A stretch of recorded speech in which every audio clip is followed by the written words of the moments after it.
આપણી પાસે બે કાંટાની કે સેકન્ડ હેન્ડ, મિનિટ હેન્ડ અથવા અવર એમ કરીને વધુમાં વધુ 3 કાંટાની ઘડિયાળ હોય તો અહીંયા 9 કાંટાની ઘડિયાળ છે. એ 9 કાંટાની ઘડિયાળની અંદર એક પોઈન્ટ જોઈને never jump to any conclusion પ્રીમેચ્યોરલી. જ્યારે આપણે બધું કમ્પ્લીટ સમજીશું ત્યારે તમને એ સમજ આવી જશે. પણ અત્યારના તબક્કે કોઈ નિર્ણય જાતકે કે મને આ ગ્રહ છે તો એવો પ્રાથમિક પ્રીમેચ્યોર ઓપિનિયન કે કન્ક્લુઝન લેવાની જરૂર નથી. ચલો, શારીરિક સ્વરૂપ જો આ રીતનું સન પ્લેસમેન્ટ સૂર્યનું બેસવાનું કુંડળીમાં હોય તો એ જાતક નું બંધારણ, શારીરિક બંધારણ, ફિઝિકલ કોન્સ્ટિટ્યુશનને જે વાત કરીએ છીએ તે સપ્રમાણ, પાતળો અને મજબૂત બાંધો. એટલે કે એ જાતક નથી જાડો કે નથી પાતળો, સિમેટ્રિકલ, અને બાંધો મજબૂત હશે, હાડકા મજબૂત હશે, બાંધો મજબૂત અને થોડી ઊંચાઈ વધુ ઊંચાઈ નહીં, વધુ ઊંચાઈ તમને શનિ ગ્રહ આપશે. અત્યારે સૂર્યની વાત કરીએ છીએ, એવરેજ કરતા થોડી ઊંચાઈ એની વધુ હશે. લંબગોળ ચહેરો, ઓવલ ટાઇપ શેપ, કારણ કે અગ્નિ તત્વ છે, અગ્નિ તત્વમાં પણ તમને કહ્યું હતું કે એ ફેસનો શેપ હશે ઓવલ. પહોળા ખભા, ખભાનો પોર્શન પહોળો હશે, એટલે ખભા જો પહોળા હોય તો કમર પાતળી દેખાય, એટલે આ જાતકોના ખભા પહોળા હશે અને કમર વી શેપમાં પાતળી હોઈ શકે. કપાળ મોટું, કારણ કે જો ફેશિયલ સ્ટ્રક્ચર પરથી જોવાનું હોય તો મોટું કપાળ હશે. વાળ આછા, નાની ઉંમર હશે તો આછા નહીં હોય, પણ 40 પ્લસ પછી વાળ ચોક્કસ આછા હશે. અને જે આ લાંબનાનો બે ભાગ કહીએ છીએ તે એ 40 પ્લસ પછી લાંબનાના આ ભાગની ઉપરથી બંને ભાગમાંથી વાળ જતા રહેશે. અને સ્ત્રી જાતક હશે તો પણ આ વાત લાગુ પડશે. એટલે 45 40 પ્લસ પછી વાળ લાંબનાના જતા રહે, આછા વાળ હોય, કપાળ મોટું હોય. આંખો થોડી નબળી, સૂર્ય આંખનો કારક છે, નબળી આંખો હોય છે પણ એ આંખો પ્રભાવશાળી હોય છે. નબળી આંખો પણ પ્રભાવશાળી આંખો હોય છે. અને જે સ્વાસ્થ્ય કહીએ, જનરલ હેલ્થ કે ભાઈ મારે બહુ દવાખાનામાં જવું પડતું નથી અથવા તો વારંવાર કોઈ માણસ માંદો નથી પડતું, એ રીતે જે આપણે વાત કરીએ તેમ એ ટર્મ્સની અંદર સૂર્ય સ્વાસ્થ્ય આપે છે, એટલે સ્વાસ્થ્ય સારું હોય. હવે દરેક ગ્રહની બાબતની અંદર પોઝિટિવ અને નેગેટિવ હોય. તમને ઉપર પણ કહ્યું કે ભાઈ જો મિત્ર ગ્રહમાં બેસે એના તત્વ સાથેનું સંકલન સારું હશે પ્લેસમેન્ટમાં તો એ ફળ સારું મળશે. પણ નેગેટિવ પણ હોઈ શકે. શત્રુ ગ્રહ સાથે બેઠેલો હોય, નીચનો ગ્રહ હોય, શત્રુ ગ્રહની સાથે હોય, શત્રુ ગ્રહ દ્રષ્ટિ કરતો હોય તો આ બરબાદ થઈ જાય. તો આજે તમને સમજાવું છું એના બદલે નેગેટિવ સમજવું પડે. તો એ કેસની અંદર પછી મજબૂત બાંધો ન હોય, વીક બાંધો હોય, જનરલ કોન્સ્ટિટ્યુશન, સ્વાસ્થ્ય સારું કહીએ છીએ એના બદલે every month he has to visit the clinic, કે ભાઈ દર મહિને કોઈ ને કોઈ કારણસર એને દવાખાનામાં જવું પડતું હોય, અથવા તો એને ઊંચાઈ વધુ કહીએ તો એ ઊંચાઈ ન આપી હોય, આ રીતે ફેરફાર હોઈ શકે. ફિઝિકલ કોન્સ્ટિટ્યુશન ની અંદર આગળ આપણે જ્યારે મેડિકલ એસ્ટ્રોલોજીનો કન્સેપ્ટ સમજીશું, જ્યોતિષથી જ્યારે આપણે ડિસીઝને સમજવાનો ટ્રાય કરીશું તો ઇન્ડિકેટરની જરૂર પડશે. તો એ પણ અહીં આપેલા છે. યસ, સૂર્યનો પ્રભાવ ક્યાં હોય છે? સૂર્યનો પ્રભાવ હોય છે હાડકા ઉપર. એટલે જો સૂર્ય પાવરફુલ હોય તો હાડકા મજબૂત. સૂર્ય બગડે, સૂર્યનું બળ ઓછું હોય, સૂર્ય શત્રુ ગ્રહ સાથે હોય, નીચનો હોય, અથવા તો એ કુંડળીની અંદર સારી રીતે ન હોય, પ્લેસમેન્ટ એનો બરાબર ન હોય તો જેમ તમને આગળ કહ્યું કે ભાઈ અમુક સ્થાન ખાડાના છે, અત્યારે કોઈ કન્ક્લુઝન નહીં કરો, આપણે ફક્ત ગ્રહ ઉપર જઈએ છે, તો ક્યાં અસર થઈ શકે? હાડકા વીક હોઈ શકે.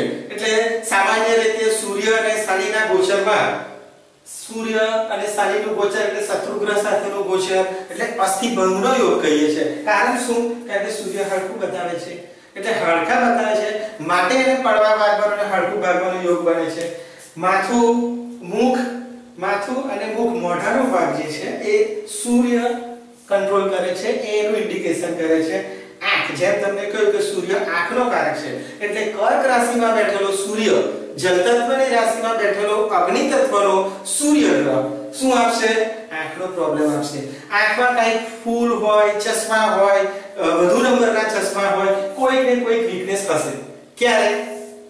સૂર્ય કર્ક રાશિની અંદર બેસશે ત્યારે સૂર્ય કાળપુરુષની કુંડળીની અંદર પાંચમી રાશિ છે કારણ કે સૂર્યની સ્વગૃહી રાશિ કઈ છે સિંહ અને સિંહ રાશિ કાળપુરુષની કુંડળીની અંદર લઈશું તો પાંચમા સ્થાનમાં આવશે અને પાંચમું સ્થાન તમને આગળ સમજાવ્યું પાંચમું સ્થાન છે પેટ અને હૃદયનું પાંચમું સ્થાન ગણાશે તો સૂર્ય બગડવાથી હૃદયમાં જો પ્રોબ્લેમ થાય તો આર્ટરીઝ હૃદયની જે આપણે ધમની કહીએ એ ધમનીની અંદર કોઈ પ્રોબ્લેમ હોઈ શકે પેટ બાબતના પ્રોબ્લેમ હોઈ શકે પેટ બાબતના પ્રોબ્લેમની અંદર સ્ત્રી જાતકોની અંદર એ પોઈન્ટ ઓવરી અથવા તો મિસકેરેજ બાબતની અંદર આવી શકે પેટની સાથે સાથે આપણે બોડી સ્ટ્રક્ચરના 12 ડિવિઝન કરેલા તો કરોડરજ્જુનો ભાગ પણ એ જ પોર્શનની અંદર પાછળ આવી શકે અને સૂર્ય અગ્નિ તત્વનો ગ્રહ છે તો આ અગ્નિ તત્વનો ગ્રહ પિત્ત જે આપણે આયુર્વેદમાં પણ છે કે કફ વાયુ અને પિત્ત તો આ પિત્તના કારણે જે કઈ રોગ થઈ શકે કે ગરમીના રોગ થાય તો એ થઈ શકે પણ ક્યારે કે જ્યારે સૂર્ય બગડેલો હોય અથવા તો સૂર્યનું પ્લેસમેન્ટ શત્રુ ગ્રહ સાથે હોય સૂર્ય શનિ સાથે હોય યુતિ હોય સૂર્ય શનિની પ્રતિયુતિ હોય સૂર્ય મકરમાં કે કુંભમાં હોય અને બીજી રીતે એને ખરાબ અસર મળે તો આ થઈ શકે એટલે ભવિષ્યમાં આ એક એસ્ટ્રોલોજી જ્યોતિષની આ એક ખાસ બાબત છે કે અત્યારે 20 વર્ષનો જાતક અત્યારે કોઈની ઉંમર 20 વર્ષનો જાતક છે આપણી પાસે કુંડળી લઈને આવે એને 50ના વર્ષે અથવા 55ના વર્ષે જ્યારે એની દશા કે બીજું ગોચર ગણતરીમાં લઈને બગડે ત્યારે કઈ ટાઈપના રોગ થઈ શકે અથવા તો શરીરના કયા ઓર્ગનમાં એને પીડા કે તકલીફ થઈ શકે તે નક્કી જ હોય છે and this is the beauty of astrology શારીરિક સ્વરૂપ જોયા પછી મારે તમને એના માનસિક પાસા પણ સમજાવવાના છે કે આ જાતકનું માનસિક બંધારણ માનસિક પાસું કેવું હશે તે જે અહીંયા નથી લખ્યું પણ હું તમને સમજાવું કે એ જાતક જે ગ્રહ રાજા છે એટલે હવે એ અસર એને કાઈક અંશે જાતક ઉપર છોડશે તો હવે જે આ રાજા ટાઈપની જે અસર એ જાતકમાં છૂટી છે તે એ શું કરશે એ જાતક હંમેશા વાતચીતની અંદર કોઈક સર્કલમાં જ્યારે વાતચીત કરતા હોય તો એ તમને આજી દેવાનો પ્રયત્ન કરે ફર્સ્ટ ઇમ્પ્રેશન વધુ જમાવવાનો પ્રયત્ન કરે 10 માણસો વાત કરતા હોય તો he will always try to come in the center કે વાતચીતના વર્તુળમાં આવીને વચ્ચે ઊભો રહીને વાત કરવાનો ટ્રાય કરશે આ ટાઈપના માણસોની લીડરશિપ અને એડમિનિસ્ટ્રેટિવ એબિલિટી જે નેતૃત્વ અને વ્યવસ્થાપક શક્તિના ગુણ કહીએ તે ઘણા સારા હોય છે they are like born leader એમના નિર્ણયોમાં પણ મક્કમ હોય એમની પાસે દૃઢ સ્ટ્રોંગ વિલ પાવર દૃઢ મનોબળ કહી શકીએ અને જેમ રાજાની સાથે પણ માન સન્માનની વાત આવે તેમ આ માણસોને પોતાનું ઇન્સલ્ટ ઘણું લાગે છે એમને દરેક જગ્યાએ માન જોઈએ જો પૂરતું માન યોગ્ય માન આપવામાં આવે યોગ્ય સન્માન આપવામાં આવે then they are very happy people અને એમને હંમેશા આ પ્રકારના માન સન્માનની ઝંખના હોય છે અને એ મેળવવા ઈચ્છતા હોય છે અને મેળવે છે અને પોતાની વાતને બીજાની વાતને ફોલો ન કરવી પણ પોતાની વાત બીજા ફોલો કરે એવું હંમેશા ઈચ્છે એમની ઈચ્છા શું હોય કે ભાઈ હું તમને કહું છું એમ કરો તમે કહેશો તેમ નહીં એટલે he will see that others will follow him as I said they are like born leader એટલે બીજાને એમના પ્રમાણે થવા માટે મજબૂર કરે અને આ ટાઈપના માણસોને રજવાડી ગ્રહ છે એમને પર્વતયાળ વિસ્તાર નેચરલ વન જેવા વિસ્તાર હોય એમાં ભ્રમણ કરવાનું ગમે એટલે એમના પસંદગીના ફરવાના ઘૂમવાના સ્થળોની અંદર પર્વત જંગલ એવું આવે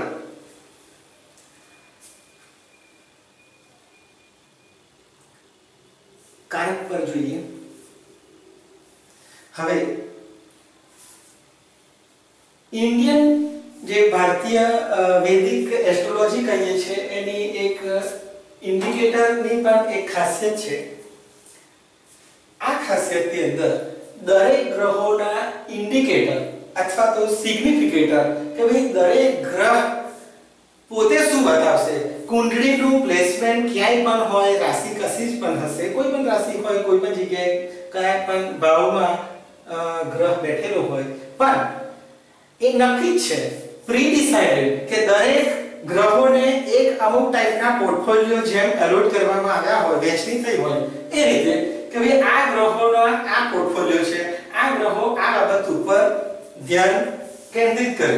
એટલે સૂર્ય, તો ભાઈ સૂર્ય શું બતાવે, સૂર્ય જાતકની કુંડળીમાં જ્યાં પણ હોય ત્યાં બતાવે છે પિતા, પિતાને નિર્દેશ કરે, પિતાનો નિર્દેશ કરશે સૂર્ય.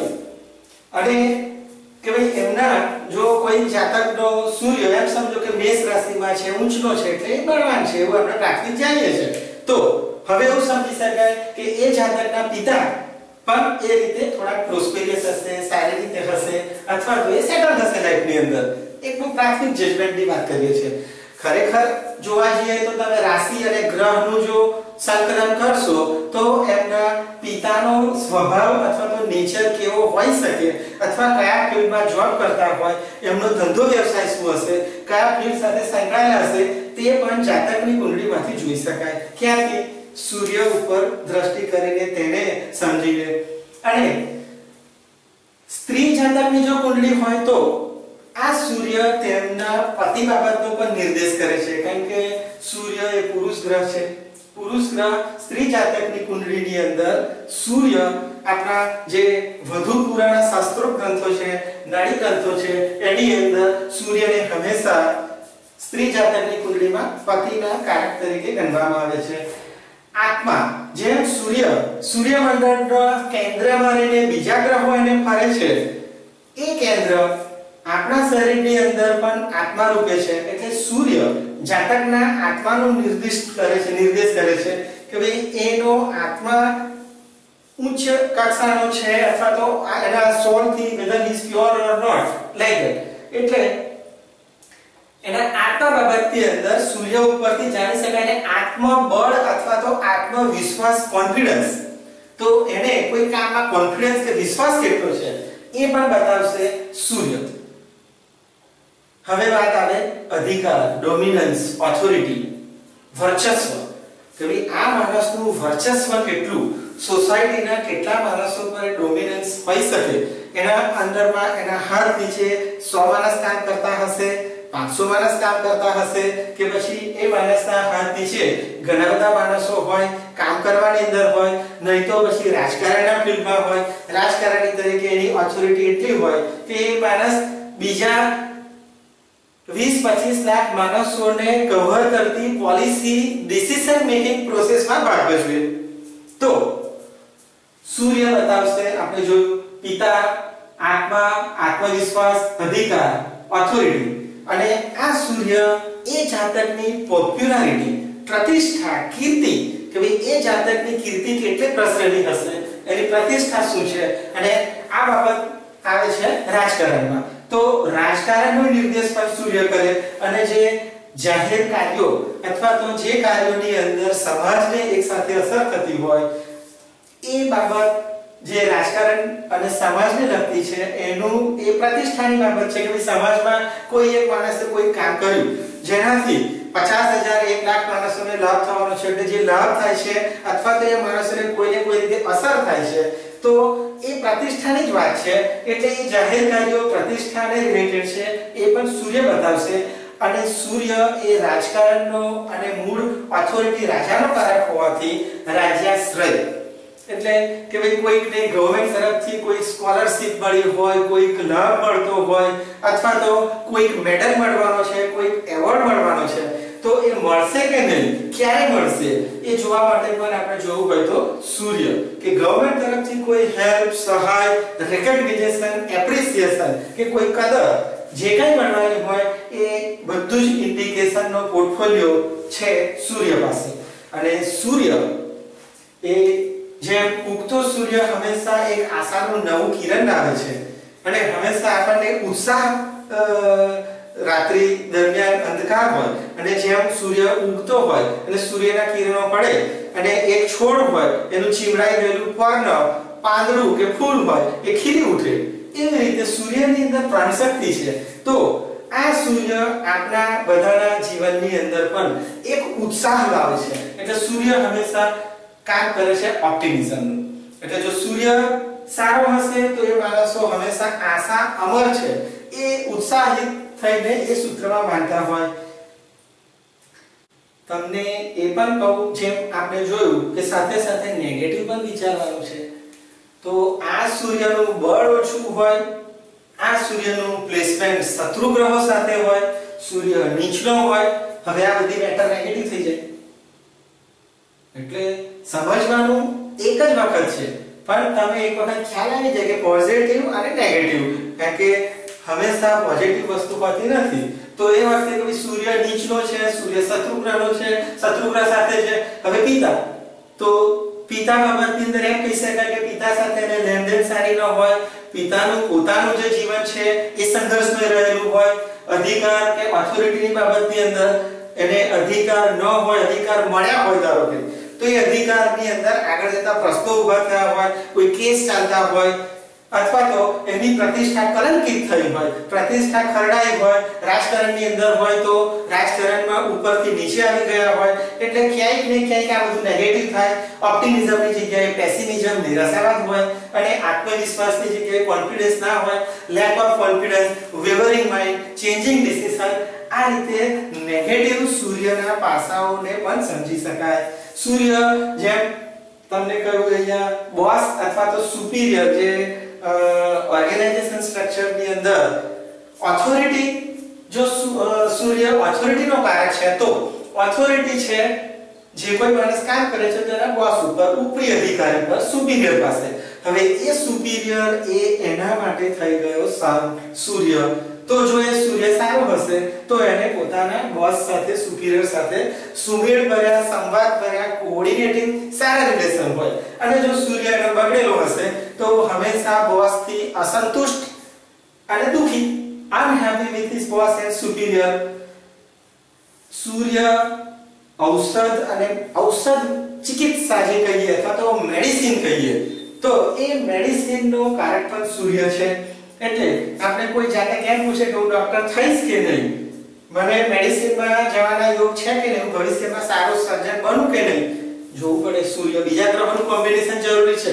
તમને કહ્યું don't jump to any conclusion, પણ સૂર્ય ઉપર નજર કર્યા વગર એને ડોક્ટરમાં હા કે ના કહેવી એ અશક્ય છે. એટલે સૂર્ય દવા માટે, ઔષધ માટે અથવા તો મેડિસિનના ફિલ્ડમાં આગળ વધવા માટે પણ સૂર્યનું ગણતરીમાં લેવો પડે. એ ઇન્ડિકેશન, કારકત્વ જાણવું જરૂરી છે. પછી એ સર્જન થશે કે નહીં એ સૂર્ય મંગળના કોમ્બિનેશનને આગળ સમજવું પડે. આ સૂર્ય ધાતુ બાબતની અંદર જે ઇન્ડિકેશન કરે તો સૂર્યનું કારકત્વ છે સોનું ઉપર, તાંબુ ઉપર. સોના અને તાંબા ઉપર સૂર્યનું આધિપત્ય છે, એટલે કે સૂર્યનું કારકત્વ આ ધાતુ ઉપરથી જોઈ શકાય. કોઈ એમ કહે કે આનાથી શું સમજવાનું? હા, આનાથી એ સમજવું પડે કે આગળ આપણે જોઈશું કે સૂર્ય કયા ધંધાઓમાં જાતકને લઈ જાય. તો એ જાતક સોની કામ કરી શકે, જ્વેલરી બિઝનેસમાં હોઈ શકે કે જ્યાં સોના તાંબાનું એનું કનેક્શન હોય, એટલે એ ધંધો એનો પણ કરી શકે. ધંધા ઉપર આવી ગયા છે તો એ પણ વાત જોઈ લઈએ કે ભાઈ આ કારકત્વના ફિલ્ડમાંથી એ માણસ સૂર્યને જ્યારે અધિકાર જોઈએ તો એ હંમેશા એ ધંધાની અંદર જશે. તો સૂર્યવાળો જાતક એવો ધંધો પસંદ કરશે કે મોનોપોલીનો હોય, જેમાં હરીફાઈનું તત્વ ઓછું હોય. એટલે એને બીજા સાથે સંઘર્ષ ન કરવો પડે, કારણ કે હી વોન્ટ્સ ઓથોરિટી. એટલે પ્રબળ સૂર્યવાળા જાતકનો ધંધો એવો હોઈ શકે કે જેમાં એને હરીફાઈ ન હોય અથવા તો મોનોપોલીનો ધંધો હોય. બીજી રીતે જોઈએ, સૂર્ય ગવર્નમેન્ટ, રાજ્ય સાથે કનેક્ટેડ છે. રાજ્ય સાથે કનેક્ટેડ આ સૂર્ય ગવર્નમેન્ટના દરેક ડિપાર્ટમેન્ટની અંદર કામ કરતા માણસો એ સૂર્યના કાર્યક્ષેત્રની અંદર આવી શકે. એનો સૂર્ય રાજકારણ સાથે રિલેટેડ હોય તો સૂર્યના બળ પ્રમાણે એ પોતાના ગામ કે ટાઉનની અંદર કોઈ ઇલેક્શનમાં અથવા તો સામાજિક કામની અંદર સંકળાયેલા હોય, સૂર્ય વધુ પાવરફુલ હોય, આગળ સ્ટેટ લેવલ પર હોય, એનાથી વધુ પાવરફુલ હોય, બળવાન સૂર્ય હોય તો એ નેશનલ લેવલ ઉપર પણ રાજકારણની અંદર હોઈ શકે. એટલે સૂર્ય તમને આ રીતે શારીરિક સ્વરૂપ હોય, તમને માનસિક સ્વરૂપ, એના સ્વભાવ, લક્ષણ, પસંદગી નાપસંદગી વગેરે કઈ, કારકત્વની અંદર કેવી રીતે કયા પોઈન્ટ્સ બતાવે છે તે સમજાવ્યું. અને આ કારકત્વના મુદ્દા ઉપરથી જ સૂર્ય આ ટાઈપનો માનસ જાતક જે છે તે એને લગતા ધંધાઓમાં જાય. એમ કહેવામાં આવે છે કે ભાઈ એ માણસ આ સૂર્યએ કહ્યું અથવા તો કોઈ કુંડળીમાં કોઈ ગ્રહે કહ્યું એટલે એ જ ધંધો કરશે. there is no freedom with him. સવાલનો જવાબ એ છે કે જ્યારે તમારું શારીરિક અને માનસિક પાસું આ રીતનું છે તો તમને હંમેશા રુચિ અથવા તો તમારી પસંદગી જે પ્રેફરન્સ કહીએ એ એને રિલેટેડ ફિલ્ડમાં થવાના છે. and that is the reason why that native is in the connected profession or business. તો હવે પછીના લેક્ચર્સ ની અંદર આપણે બીજા ગ્રહ બાબતની અંદર આ બેઝિક છે. ત્યાર પછીની સિરીઝ ઓફ લેક્ચર્સમાં આપણે એક ગ્રહના બીજા ગ્રહ સાથે થી થતા સંબંધો અને એના લીધે મળતા પરિણામો કે ભાઈ સૂર્ય સાથે શુક્ર છે, સૂર્ય સાથે બુધ છે, સૂર્ય સાથે ગુરુ છે, તો એના કોમ્બિનેશનોથી શું આપણને ફળ મળે અથવા કેવી રીતે જોવાનું છે તે એના માટે સેપરેટ સિરીઝ ઓફ લેક્ચર્સ રાખેલા છે. પણ એ પહેલા દરેક ગ્રહનું એક બેઝિક સ્ટ્રક્ચર તમને સમજાઈ જાય એ માટે આ એક લેક્ચર સિરીઝ નક્કી કરી છે. હવે પછી આપણે ચંદ્ર જોઈશું, પણ એ પહેલા I have to make one request to you. જેમ તમને શરૂઆતની અંદર કહ્યું કે તમારા બધા રિસ્પોન્સથી મને પોતાને ઘણો આનંદ થયો અને I feel encouraged and motivated. તો હવે આ જે લેક્ચર છે અથવા આગળના કોઈ લેક્ચર્સ છે એના ઉપર તમારા જે કોઈ ફીડબેક છે, સજેશન છે એ મને support@freeastroclass.com કોન્ટેક્ટ પેજ ઉપર ઈમેલ એડ્રેસ આપેલું છે. support@freeastroclass.com માં મને લખી મોકલો. હું તમને અનુકૂળતાએ એના જવાબ આપીશ. જે કોઈ તમારા કન્ફ્યુઝન હશે એ દૂર થઈ જાય. અને બીજી રિક્વેસ્ટ એ છે કે તમે ઈમેલ એડ્રેસ થી જો રજીસ્ટર કરશો તો જ્યારે નવા વિડિયોઝ રેકોર્ડિંગ અપલોડ કરવામાં આવશે તો તમને એક મેલ દ્વારા જણાવવામાં આવશે કે ભાઈ હવે એક નવો વિડિયો રેકોર્ડ થઈ અને અપલોડ થયો છે આ સબ્જેક્ટનો. એટલે આ બે રિક્વેસ્ટ હતી. once again I am very thankful to all my viewers and all my students. You are there, that is how I am here. So my reason of being here is you are there. Once again, thank you.